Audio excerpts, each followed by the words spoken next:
কথাটা অন্যদিকে নিয়ে যাচ্ছি। বড় বড় সেই ব্রিটিশ যুগের রাজবাড়ি দেখেছেন?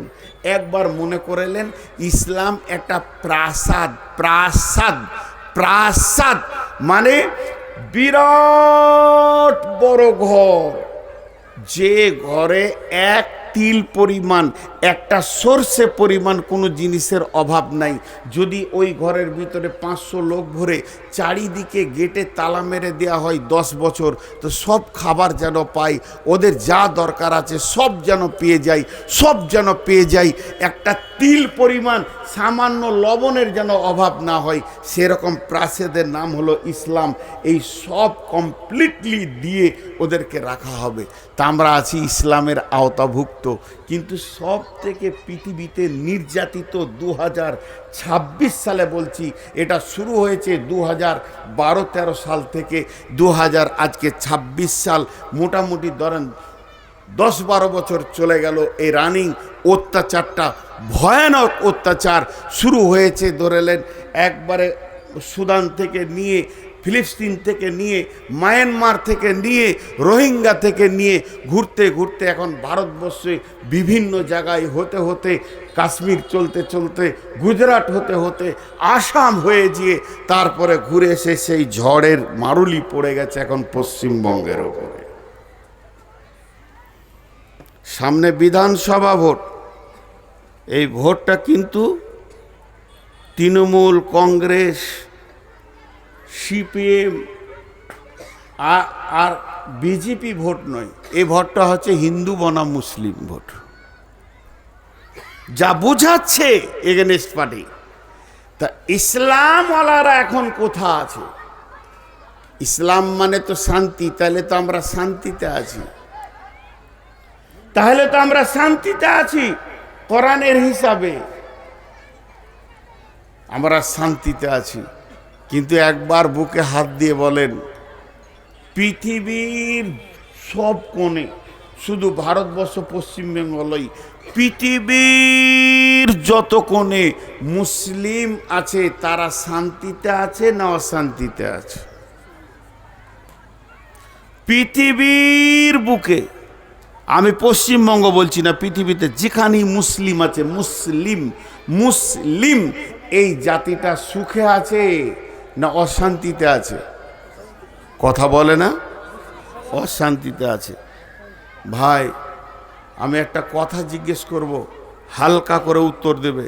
প্রত্যেকটা ইউটিউবারকে বলছি, আজে বাজে যদি ছাড়ো তাহলে গুটাও, নাহলে তোমরা যা করছো দুনিয়াতে এত ধ্বংস কেউ করেনি।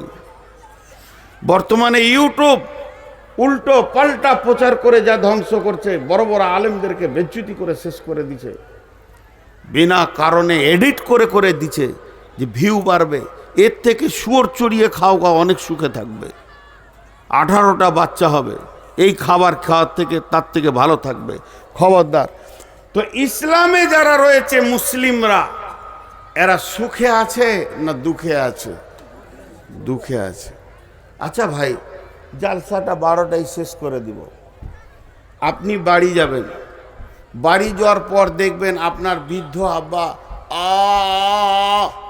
চিল্লাইছে, পেটের যাতনা। তা আপনি শুয়ে পড়বেন না ব্যবস্থা নেবেন? কথা বলে না, শুয়ে পড়বেন না ব্যবস্থা নেবেন? বলবেন যে রাত জেগে জালসা শুনেছে, কোন ঘুমাই তু চিল্লা না, আপনি দৌড়বেন গাড়ি নিয়ে, কোথা ডাক্তার পাবো, কোথা নিয়ে যাব। তা মুসলিমদের উপরে যে রুলার চলছে, এখন মুসলিমরা ব্যবস্থায় নেমেছে? হ্যাঁ, কেন নামেনি?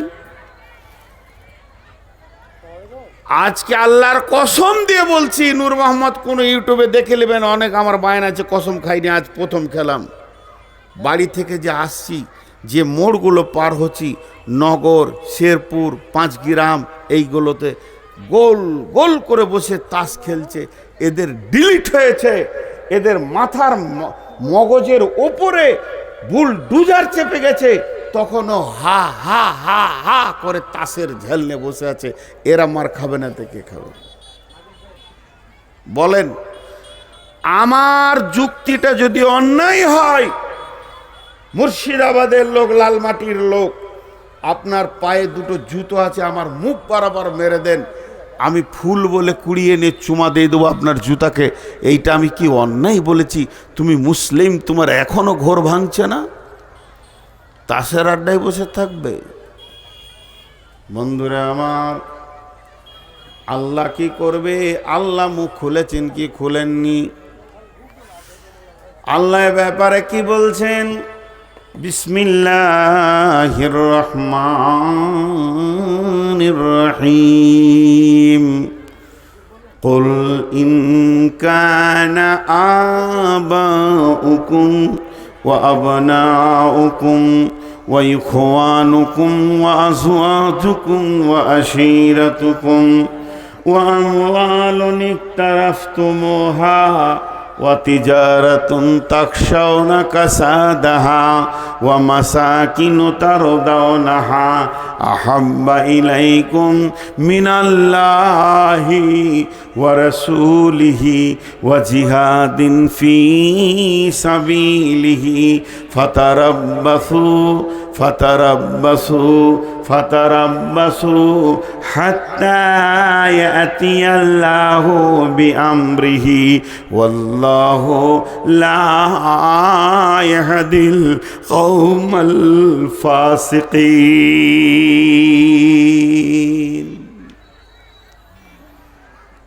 কি বললেন আল্লাহ? আপনাদেরকে বোঝানোর জন্য হালকা করে বলছি, মনে করেলেন আমি অরিজিনাল বলছি না, একবার মনে করেলেন আল্লাহ ওসমান থেকে আমাদেরকে দেখছেন। তিনি স্বামী, তিনি বাসির, তিনি শুনেন, তিনি দেখতে পান।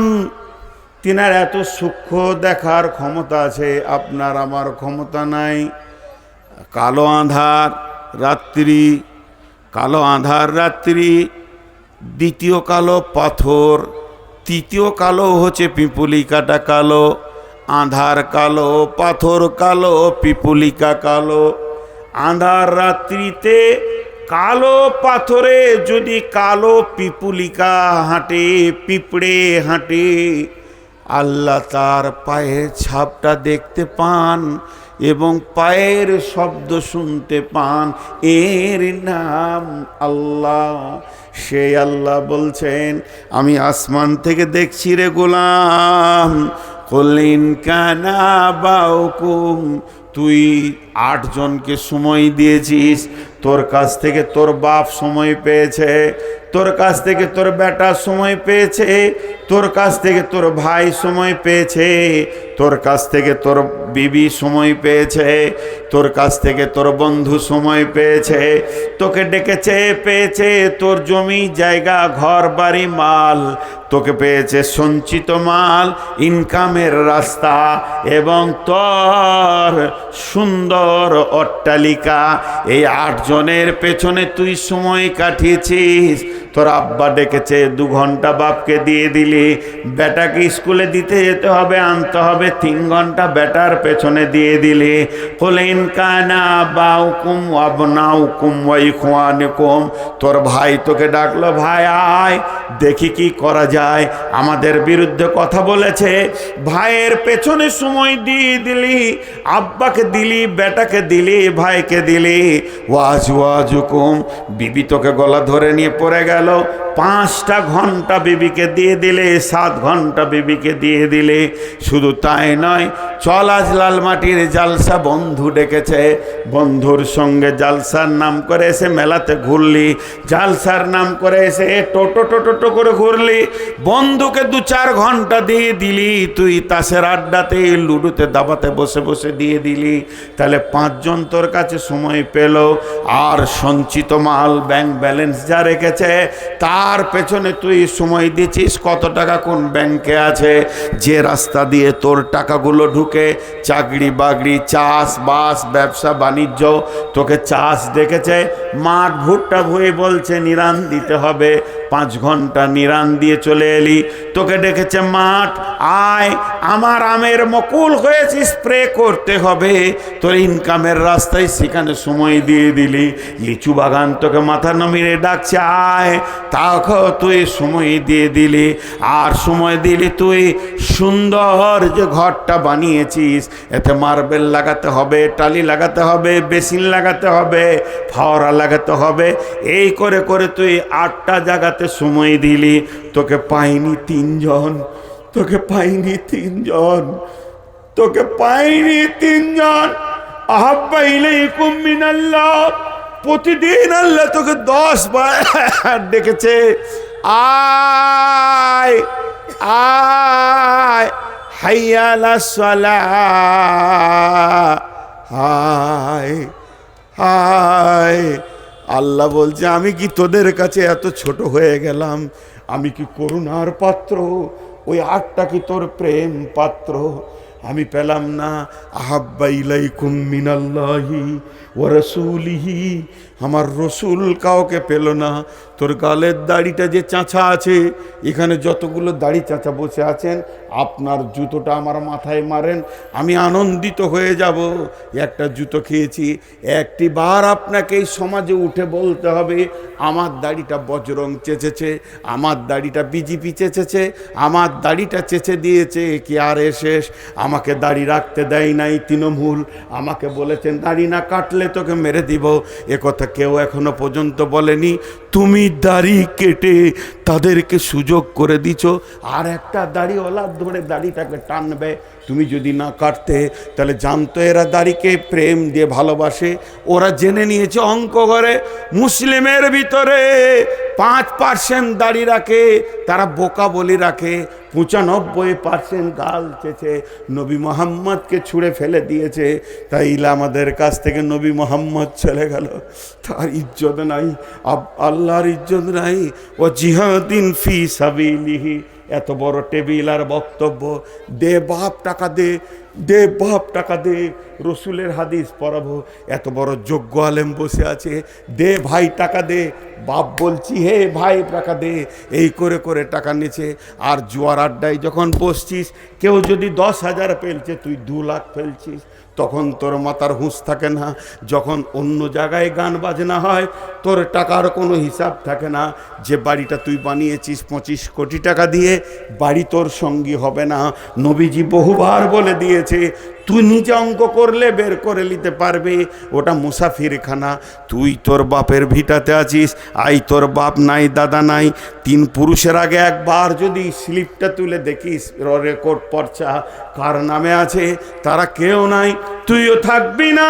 তোর পুতা এসে গেছে, ঘরটাকে দখল করবে, বলবে বুড়া মর, ঘর দখল করব, সেটার প্রেমে পড়ে রয়েছিস। 3 জনকে তুই ভিকিরি বানিয়ে দিয়েছিস। আল্লাহ হালকা করে বলছে, ফাতার আব্বাসু, ফাতার আব্বাসু, ফাতার আব্বাসু। দেখিলব জানে না, এর শব্দের অর্থ হলো অপেক্ষা করো, হাত্তা ইয়াতি আল্লাহু বিআমরিহি, আল্লাহ যতদিন হুকুম না করেছে। ভাই মুসলমান, পা দুটো জড়িয়ে ধরে বলছি, এই যে বর্তমানে সমাজটা চলছে, মুসলমানদের ওপরে যে রোলারটা চলছে, এক কথায় বলে দিছি, এটা বিজেপির দোষ নাই, বজরঙের দোষ নাই, এটা শিবসেনার দোষ নাই, এটা আরএসএসের দোষ নাই, এটা কারও দোষ নাই, এটা তৃণমূলের দোষ নাই। মুসলমানদের এই অবস্থাটা হওয়ার একটাই কারণ, মুসলমানদের ওপরে আল্লাহ নারাজ হয়ে গেছে।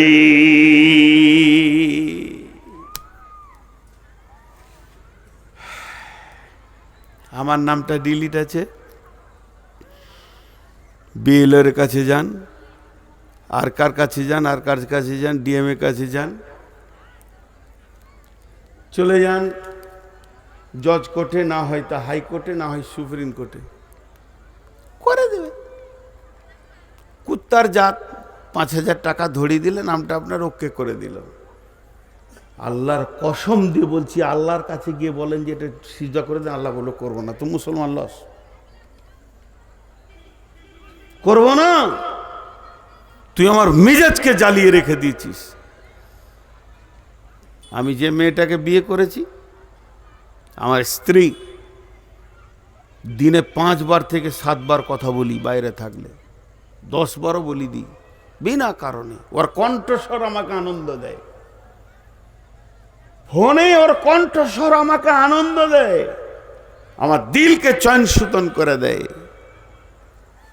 আমি কথা বলি ওর সঙ্গে, ও কথা বলে আমার সঙ্গে। ঈদে কি লাগবে, বকরা ঈদে কি লাগবে, শীতে কি লাগবে, যেন আমার একটা চিন্তা। মোবাইলে ফোন ঢুকছে না, কি হলো, রিচার্জ শেষ, ছাড়াম রিচার্জ।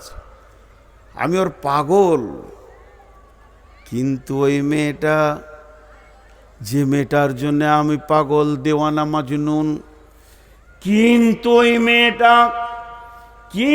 ওই মেয়েটা যদি সামাজিকভাবে আমার সঙ্গে তালাক নিয়ে নেই, এ আর কাছে থাকবো না, এ ভালো মানুষ নয়, এর ঘরে ভাত আর খাবো না। যেদিন মেয়েটা তালাক নেবে সেদিন থেকে ওরা আর আমি খোঁজ নিব না, কি লাগবে এটাও বলবো না, দিনে 10 বার কেন, বছরে 1 বারও ফোন করব না। তালাক ঘটে গেলে সম্পর্ক, প্রেম, মহব্বত ঘটে যায়। বিশ্ব নবী বলছেন উম্মতদেরকে, উম্মতেরে লা তাতরুকান্না সলাতা মাকতুবাতান মুতাআম্মিদান ফাইন্না মান তারাকা সলাতা মাকতুবাতান মুতাআম্মিদান ফাকাত বারিয়াত মিনহু জিম্মাতুল্লাহ। হে আমার উম্মত, খবরদার, খবরদার, ইচ্ছা করে জ্ঞান বশত 1 ওয়াক্ত নামাজ ছেড়ে দিও না। যে ব্যক্তি ইচ্ছা করে জ্ঞান বশত 1টা ওয়াক্ত নামাজ ছেড়ে দেবে, আল্লাহর সঙ্গে বান্দার সম্পর্ক কেটে যাবে। যেমন তালাক হয়ে গেলে স্বামী স্ত্রী সম্পর্ক থাকে না, ওইভাবে আল্লাহ বান্দা সম্পর্কটা কেটে যাবে। এরা হাজার কাঁদবে, দোয়া কবুল হবে না। আসমানের উপরে দূরের কথা, মসজিদের ছাদে পৌঁছাবে না, কারণ এরা জ্ঞান বশত ফরজ নামাজ ছেড়ে দিয়েছে।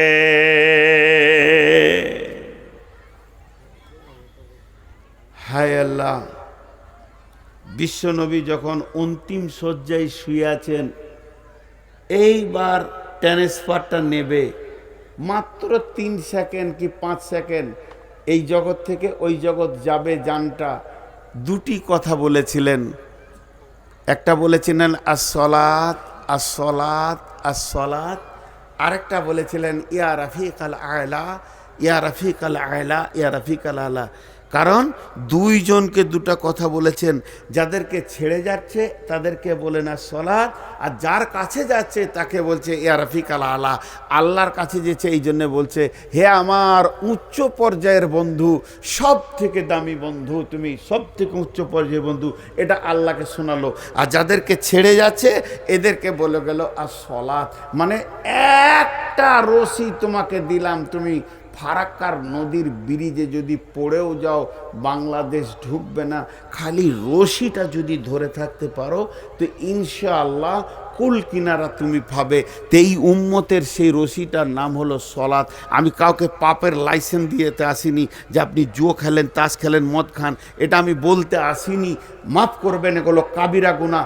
কিন্তু একবার বলছি বোঝানোর জন্যে, সুদ খান, জো খান, চুরি করেন, ডাকাতি করেন, বেইমানি করেন, লুচ্চামি করেন, রান্ডিগিরি করেন, বেশ্যাগিরি করেন, বেপর্দা থাকেন, পৃথিবীর সব পাপকে গ্রহণ করলেন, কিন্তু নামাজ ছাড়ার মতো পাপটা করিয়েন না। ওইটা ধরে থাকেন, আল্লাহ আপনাকে টানবেই টানবেই টানবেই টানবেই, কুল কিনারা একবার পাবেনি। এটা ছিল এই উম্মতের রশি। এই রশিটাকেই ছেড়ে দিয়ে সে বাংলাদেশ বর্ডার পার হয়ে গিয়ে এবার চিল্লাইছে আমাকে কে তুলবি রে আয়, রশি ছাড়লি কেন? इस घर में आग लगी है घर ही की चिराग से। ইসলাম নামে যে প্রসাদটা আছে, इस घर में आग लगी है घर ही की चिराग से। একজন বড় আলেম বলেছিলেন আমাদের বীরভূমের, ইস ঘর মে আগ লাগি है ঘর হি কি চেরাগ সে। কাকে দোষ দেবেন? আপনার চেরাগটা ঠিকমতো রাখা হয়নি, প্রদীপটা ঠিকমতো রাখা হয়নি। এই প্রদীপটা উল্টিয়ে গিয়ে কেরোসিন তেল মেখে গোটা ঘর দাও দাও করে জ্বলছে। কাউকে দোষ দিয়েন না। মুসলমানরা নিজের পাপে জ্বলছে, পাপে পাপে পাপে। কোনো জাতিকে দোষ দিয়েন না। কারণ আল্লাহ কি করতে পারেন বলেন তো? ইসলামের সব থেকে বড় শত্রুর নাম বলেন। ইসলামের সব থেকে বড় শত্রু, যে শত্রুটার নাম বললে সমস্ত আলেম একমত, এত বড় শত্রু কেউ নাই, তার নাম হলো উমর বিন খাত্তাব। তিনি রসুলের জানের দুশ্মন। উমর রাদিয়াল্লাহু আনহু ইসলামের দ্বিতীয় খলিফা।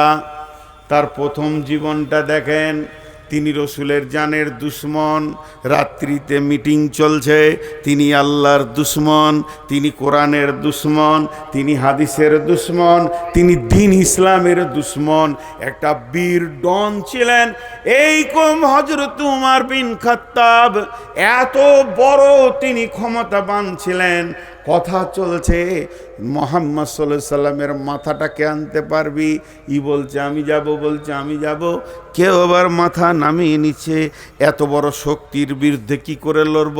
মোহাম্মদ মানে চারটিখানি কথা নয়। হযরত উমর দাঁড়িয়ে বললেন, 100টা উটের বিনিময়ে আমি মাথাটা এনে দিব। সমস্ত কাফির, সমস্ত মুশরিক সেদিন আনন্দ পেয়েছিল। এই যে উমর বলে দিয়েছে, আর কোনো চিন্তা নাই।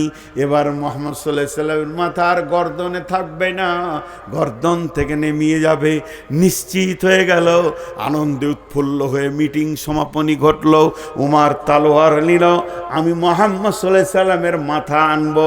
মাথা আনতে যেতে যেতে যেতে যেতে মহা কারিশমা খেলনেওয়ালা ও মাকারু মাকারাল্লাহ ওয়াল্লাহু খায়রুল মাকিরিন।